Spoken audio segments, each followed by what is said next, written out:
Welcome back to Access Anime. I'm Henshin Ikeda, and today I'll be doing a walkthrough and review of Blast of Tempest Episode 5. Now, if you remember from last episode, it was basically about Yoshino and Muaharu meeting up and becoming friends in their childhood days. That was about the whole episode, and Hokage is the one that was asking Yoshino to begin with about how they met up.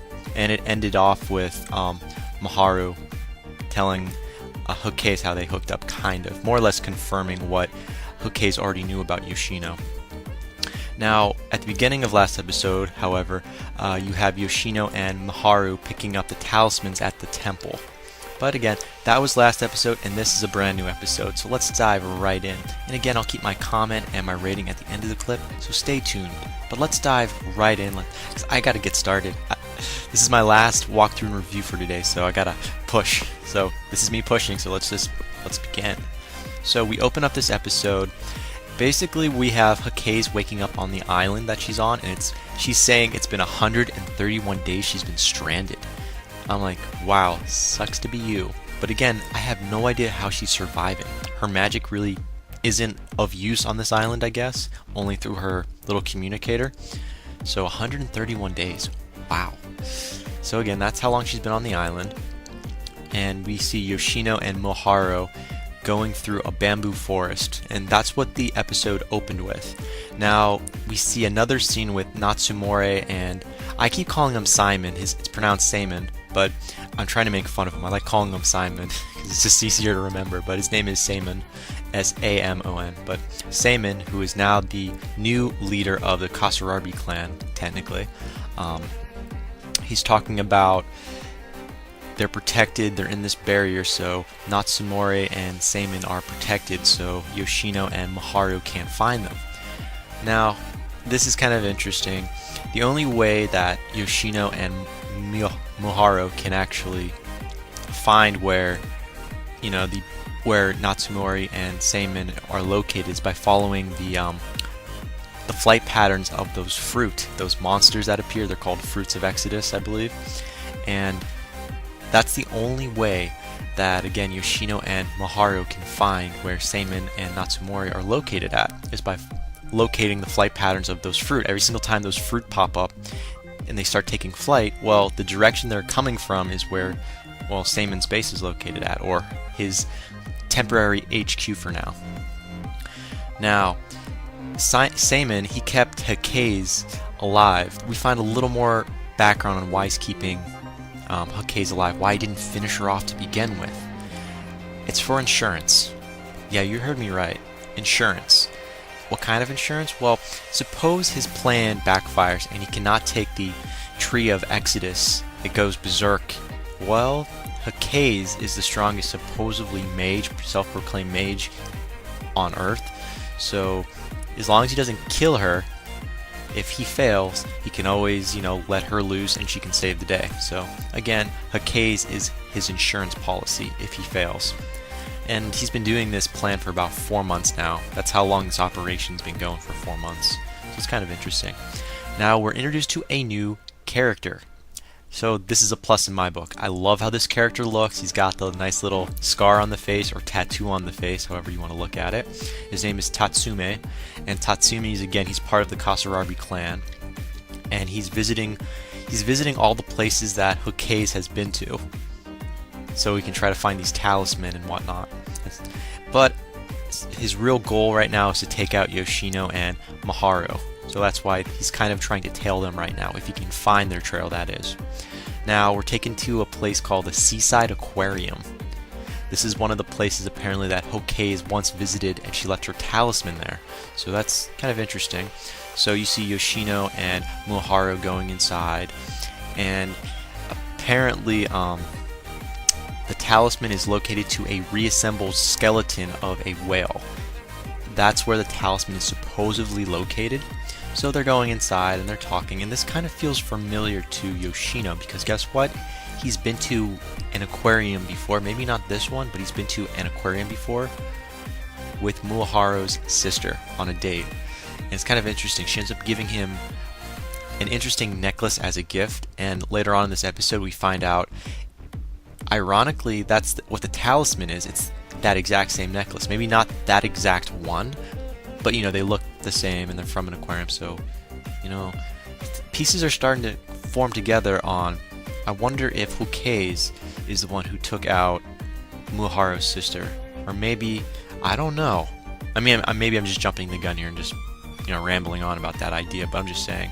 But let me keep that comment to the end for now. So I digress so much. Let me just jump right back in. Again, we're at the Seaside Aquarium, and they find the talisman, which is like a necklace with a little, looks like a penguin on it, and I guess that's Yoshino is the one that gets to keep that one. And while they're entering the aquarium to find this talisman, guess what? Tetsume and his bodyguards, they're waiting in a car, and they're going in now. They saw them from the distance. You see the car like it's in the background. Well, that was Tetsume, and they're entering the aquarium, and they're gonna approach Yoshino and Muharu in a one-on-one confrontation. Now, I wasn't kind of expecting this right away, but Muharu, he jumped right in and attacked Tatsume. And Tatsume has 4 bodyguards with him, or henchmen, and they use chain techniques to stop Muharu, or I believe Tatsumi is the one that was using his chain techniques. And he stops Muharu midway in the air, just when he's about to crash down, and so he fails. And who saves the day? Yoshino. Takes the necklace, grabs it, and he smashes accidentally, I guess, into it looks like a fossil-like structure of some type of mammal or dinosaur. And it collapses, and then he gets transported to a different location with Muharu. So that was kind of a short battle. Not what I was expecting, but And while this is all going on, Hokage is talking through the talisman. So Tetsume now knows how Hokage is talking to these 2 boys, Yoshino and Muharu. And Hokage goes on to say, Tetsume's really smart, and he wouldn't even follow me even if I was there in person. He just doesn't like me because he doesn't believe logically of what's going on, what's happening. So he's one of those really hardcore thinkers who doesn't believe in logic. If something goes against logic, he doesn't agree with it. He believes it's out of order and it has to be fixed, or something like that. But sorry, I digress a second time. Let's jump back in. So you see Yoshino and Muharu running away from these guys, trying to come up with a plan. Some type of plan. And it struck Muharu that maybe we're surrounded by water. Yoshino, you act as the decoy. I've got this really good plan. So he does. He goes along with it. Yoshino acts like he's the decoy. He's luring. I can't say it. Tongue twister there. He's getting all the Kasarabi clan members that are currently at the aquarium together in one spot and trying to lure them into a trap. And that's when Muharu's going to spring out and do something. Now, Muharu, he's inside the water with a barrier around him, and he jumps out once everyone's in one spot, and Yoshino jumps out kind of, he leaves the scene. And now everyone's in water, the tanks are all exploded, and Muharu's slightly in midair, or up to a good level, with the electric lines in his hands. He's going to electrocute everyone. But instead of, killing everyone, he's like, I'll let you go if you let us go, just drop it and leave. And, Tetsume loses. He has to, either die. You only have 2 options, either live or die. If you want to live, you're going to lose the battle. If you die, well, you're going to be electrocuted and you die. It's not a win-win scenario there. You're going to lose no matter what. So, Tetsume walks out and loses. And it was kind of funny. Now you see both Yoshino and Muharu, they're on a truck, and we don't know where they're heading to just yet, but we hear from a Hokage that apparently she has someone else she's given a talisman to protect. Someone from the Kasarabi clan that she trusts, and apparently this is the first time that Yoshino and Muharu's ever heard of Hokage trusting another person. And this other person now, she calls him Junasan, but his real name is Hoshimari. And Hoshimari is a college level student, and I'm sorry, it's I didn't even see this coming. We see this kid after the truck stops at this looks like an apartment complex. Yoshino and Muharu get off and they go up, and apparently this kid from the Kasarabi clan has a really strong talisman, or like the strongest among strongest. And if these guys can get their hands on it, then stuff's gonna be a lot easier. Now, apparently, I can't even pronounce his name. I'm just gonna call him the Kasarabi clan member. This Kasarabi clan member he has a stupid password in order to get inside, just to make sure these two guys are working with Hokays. A password, and this password is so stupid. It's boobs that don't shake aren't boobs at all. So I was like, seriously? Boobs that don't shake aren't boobs at all? That's his password? I'm sorry. But anyways, they go inside, and he takes out a briefcase and gives it to him, but we don't get to see what's inside, really. And you see, like, it looks like a Buddha statue and stuff, and he lights some incense. And it's like, yeah, Hokays is dead. And I'm like, what? No, Hokays isn't dead. But while he's saying that, he also says, I remember Hokay, she used to wet her bed. And Hokay's like, don't tell him I'm alive. Don't tell him anything, you know. Don't want to freak him out or get him involved, since he's no longer part of the Kasarabi clan. Technically, he left because he's more of a neutral person, doesn't pick either side. But anyway, sorry, I digress a third time. But this is just hilarious. As soon as we're done hearing this password and finding out, wait, you think Hokays is dead? He's like, no, I know she's not dead. It's just I saw her body. So right now we're just confused. I know how I just described that, but I was like just confused. I'm like, okay, Hokays is dead? Where are you getting this information? And then we're doing a flashback of how Hokays wound up on the island, how Saemin actually approached her. Apparently he trapped her with kids, and I don't know, this is crazy because, you know, Hokays is actually alive, and you hear Saemin actually saying she's dead on an island next to a barrel. That's all we know. So I'm confused right now at the end of this episode because you have this kid called Hoshamaki or Hoshamaka. See, I can't say his name. I'm sorry. This Kasarabi clan member is confusing the hell out of me because how can Hokays be dead if she's on the island? Now, this is the assumption that I have to make, and you'll probably agree.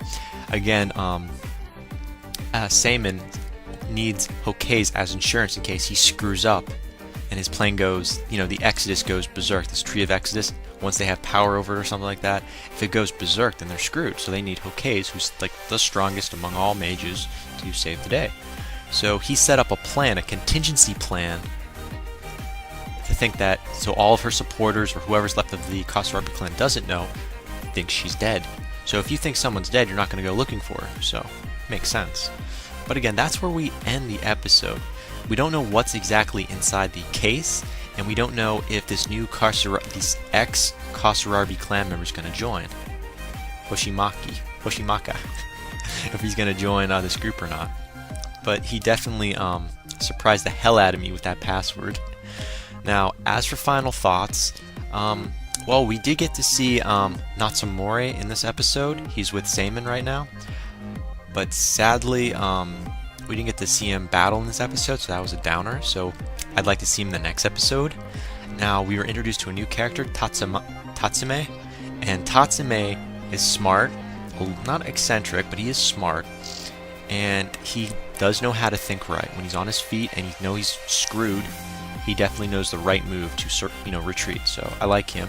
I want to know more what his power goes to and what kind of weapons he uses. We see chains, but I hope that's not his only power because chains are so, I don't know.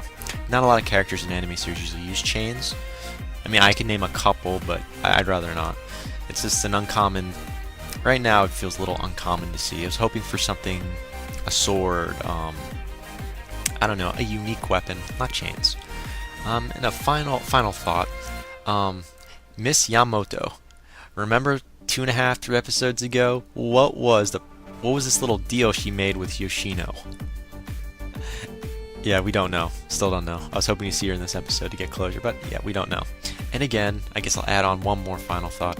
What's in the briefcase? What's this final talisman look like? What's it capable of doing? We don't know. I'd like to know though.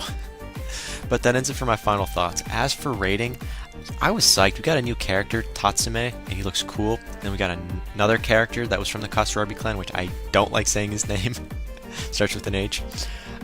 He joins, but we don't know jack about him really, other than he's not really with the Kasarabi clan anymore. So yeah, that's where we're at there, and there wasn't a lot of battle scenes. I mean, truth be told, we saw Tetsume versus Moharu and Yoshino technically. That wasn't a battle, that was just a cat and mouse scenario, just someone running away, being caught, then running away again, and laying out a trap. So, 3.5 out of 5. I'm feeling a good pattern right now with anime series gaining a 3.5 out of 5, so I'm going to stick with a 3.5 out of 5 because we did get a little information background about Hokage and her background, but as for battles, wasn't there. Humor, yeah, that password was a little humor, but not enough to clinch the 4 out of 5 mix. So 3.5 out of 5. That's my final rating. Now, I'm pretty much done with Blast of Tempest Episode 5 review and walkthrough, so I'm done with that. I don't have any more reviews or walkthrough for the rest of the day, so I'm pretty much solid. So if you want to do a little catch up on Skype, I'll be free later on today. Definitely thumbs up, thumbs down, subscribe above, and comment down below. Let me know what you thought about this episode, because it's nice to get a little update in it, know a little more background about some of the characters. Just felt a little robbed about the battles, But again, definitely check me out on Twitter and follow me if you like. But that ends it for now, and I gotta say it. I love saying it, and I'm gonna keep saying it. You can't stop the access? You can watch the feed. I'll see you later, guys.